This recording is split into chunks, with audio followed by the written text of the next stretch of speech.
ready to start filming? Are you gonna start filming? Alright, well, let me get out of here, babe. Let me put you on have some. Just give me 1 second, babe. I'll get out of here in just a minute. You can do your thing, babe. It's not gonna interrupt me. Let me get out. Let me get out of here so you can be.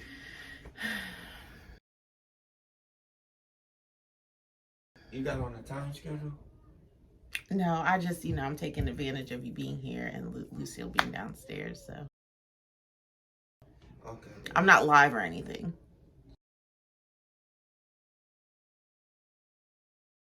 Okay. Okay. So I can edit out anything. So, hello, blessed ones. So, we're back. I wanted to come to you guys, still sticking with moms and nursing, breastfeeding, breast care, and just, different tips that I've learned along the way. So I'm excited to share this with you today because I have my little board here. Okay. I need a breast pump. Okay. So some things that I've learned is, of course, say you're just found out you're pregnant. You contact your insurance. That's PPO, HMO, or Medicaid. Okay. Either one. And most insurances offer you a free breast pump.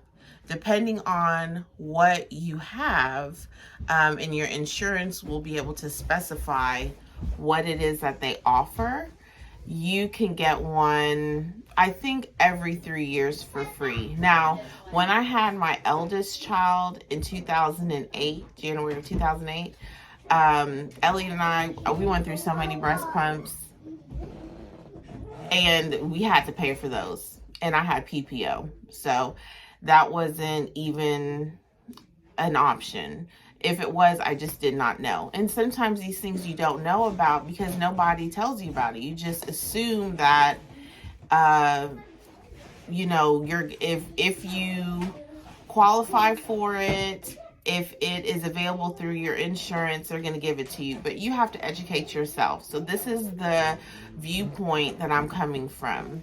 Education. Okay, so if you need a breast pump, the first thing that you need to do is while you're pregnant, you can actually contact Aeroflow.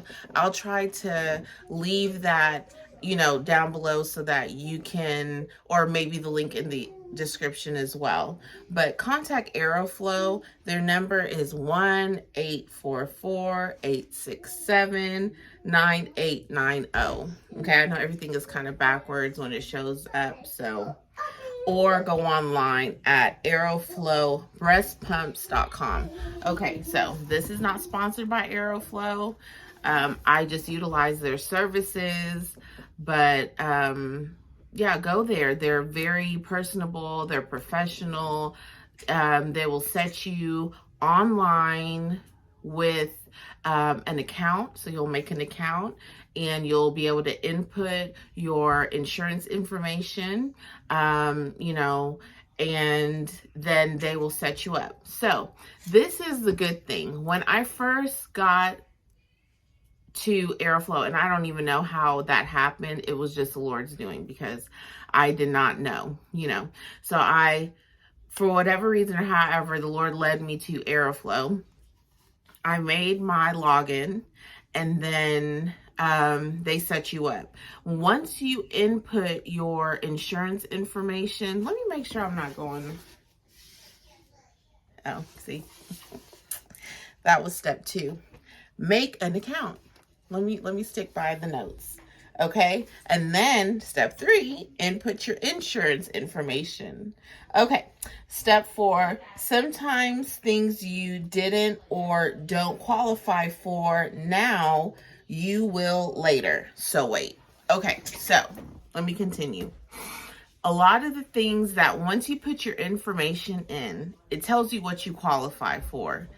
Some of the things that I did not qualify for at the beginning of my pregnancy, as the pregnancy progressed, and I just went back, it doesn't alert you, it doesn't do all that. You have to, just like you got to work out your own soul salvation, you need to work that thing out and call back and see if you qualify for anything.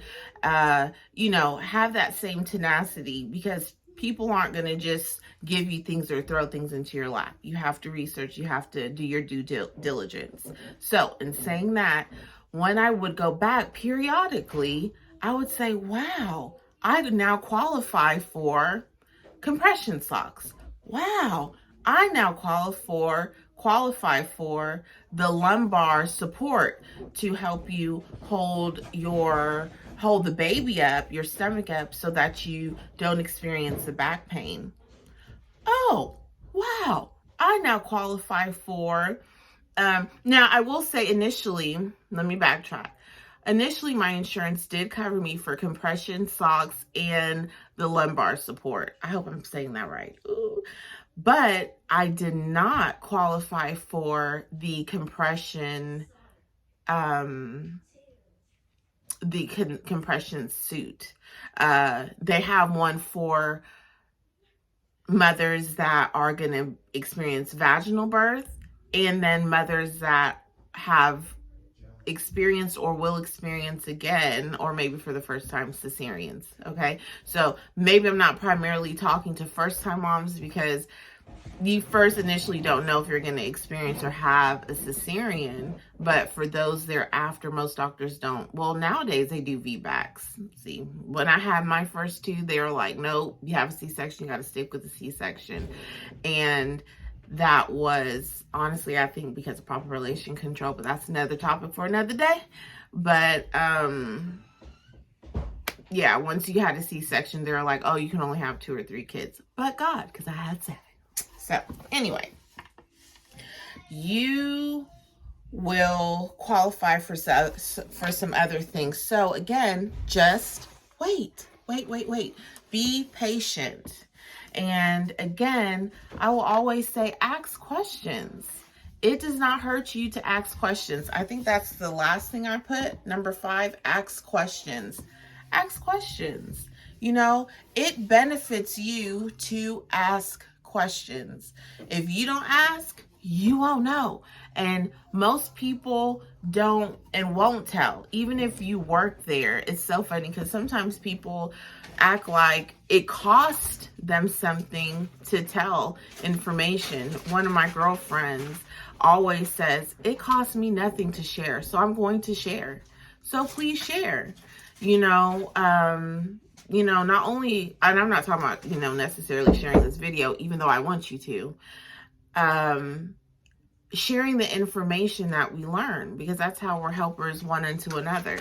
So, again, just to go through this list, first, if you need a breast pump, and you may think, oh, I don't need one, please still get it. You may. Even if you're like, I'm a stay-at-home mom, I didn't think I needed it, but the Lord knew I needed it. Then you may change your mind later. Maybe you're going to go back out to work, or maybe you want to go to the bottle because you want to just stop nursing, or kind of wean your baby off, or you just want to store up, because the breast milk is golden milk from the Lord. It is healing. And so, and tapping back to the video I spoke about before, and I'll leave that right here and leave it in the description. You can do so much with that breast milk. It heals your skin. It heals it. If there's any like cuts or ailments or whatever, that's like nature's first antibiotic. And so also, your baby is sick, you give that to your baby or to your toddler, and it will take that sickness away, because the antibodies and whatever else that's within the breast milk helps the child. So anyway, if you need a breast pump, the first thing you need to do is, I always say, if you just found out you're pregnant, or say you're past your first trimester, it's always to do things in a proactive sense, in an early sense. You know, you don't want to wait until the last minute. But say you're like, hey, Miss Cat, I waited. I wasn't thinking about it. I didn't know about it, or I just found out I was pregnant. There's so many different scenarios. Say you're 8 months pregnant, you didn't know or whatever. Just call. Make your you call the 1-800 number. I'll leave it down below. Again, that's 1-844-867-9890, and online at aeroflowbreastpumps.com. Make an account. Number 2, make your account. They'll ask you the standard questions, your insurance card, input it. They will tell you what you qualify for. Once you do that, that was 3, input your information. Once you do that, they will tell you what your insurance will cover. Don't just get discouraged, because I got discouraged when I first saw that I didn't qualify for certain things through my insurance. But then, like I said, you need to do the work. Do the work yourself. Once I did that, I kept going back periodically, and guess what? The things that I didn't once qualify for, I ended up qualifying for. And then I got to take advantage of those things that were once not available to me. You know, they became available. And then 5, you're going to ask questions. Ask questions. You know, the worst they can say is, I don't know, I'll get back to you, find out, you know, who, or transfer you or whatever. So please don't be afraid to ask questions. I think in this time and age and culture, they rather you be ignorant. They rather you not ask questions. They rather you, it's kind of like, be mean and, you know, whatever. But hi, blessed one. So I just wanted to kind of do a little voiceover, and I had the remaining of it, but for whatever reason, I put my mic on. So since I decided to put my mic on, there's just too much static. I go into further detail showing you some of the products that you could expect to receive. But excuse the background noise. My kids are about to get in the tub. So the Lord willing, I will come on hopefully tomorrow. I've been kind of under the weather, and show you guys what I intend to show you in this video, but had to do part 2, and the mic was all messed up. Anyway, take care. God bless.